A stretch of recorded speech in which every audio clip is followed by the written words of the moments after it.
Speaker, in light of what happened in question period today from the question from the member from Davenport, as well as the question that was posed last week on Wednesday by the member from Kingston, in terms of taking away a government's response, the precedent that had been set in this place is that even if a member asks a question that is not related to government business, if the minister gets up, the Speaker had recognized that minister to speak. And so I'm just asking for some consistency and fairness in the practice so that we all know as members of Parliament in the frame of how these questions should be asked and whether an answer is respected or is given or not, as well as what if a member from the opposition is asking a question that is out of order, what the consequence would be for that. Thank you, Mr. Speaker. Good point of order. The honourable member from Battle River Crowfoot is rising on a point of order. Thank you, Mr. Speaker. On the same point of order, it I think is important to highlight that while the government did ask in their questions and you challenge them on their relevance to the administration of government, which is articulated very clearly throughout the course of our standing orders. When it comes to asking questions directly related to the confidence of the government, of which the coalition agreement and the fact that the fourth party continues to back up the government in this place, Mr. Speaker, that has direct relevance into the administration of governments. For if a government cannot command the confidence of the House, they cannot administer the government. I have two other points of order which have been recognized by the Speaker. The honourable member for Kingston Island, followed by the honourable member from Sanders Gulf Islands. And I see that the honourable member from New Westminster Burnaby is also rising, as well as from Brantford Brant. The honourable member.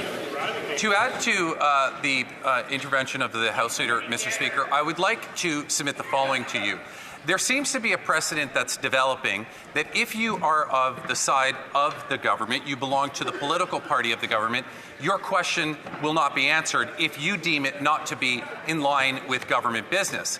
The problem with that is, Mr. Speaker, is that neither the member from Davenport nor myself are members of the government. We're not parliamentary secretaries and we're not cabinet.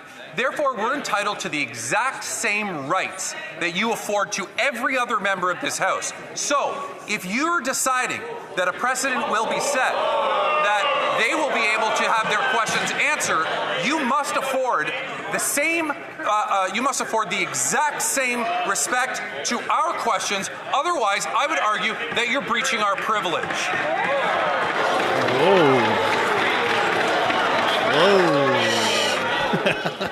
The honourable member from Sanders Gulf Islands is rising on a point of order. The honourable member. Mr. Speaker, it's a different point of order but related to the same question, which is this.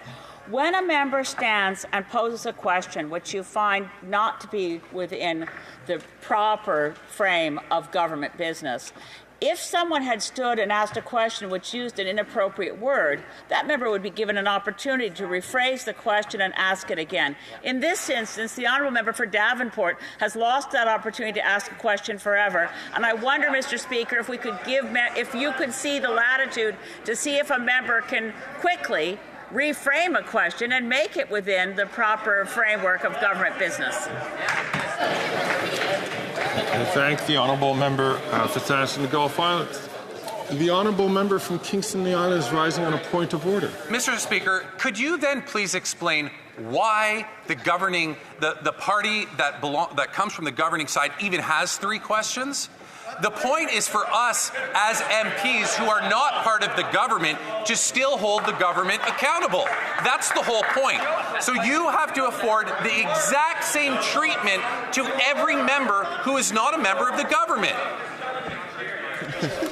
This is wild. I thank the honourable member for Kingston the Islands for raising this point, and I will come back to the House with a fuller explanation as I had just promised earlier.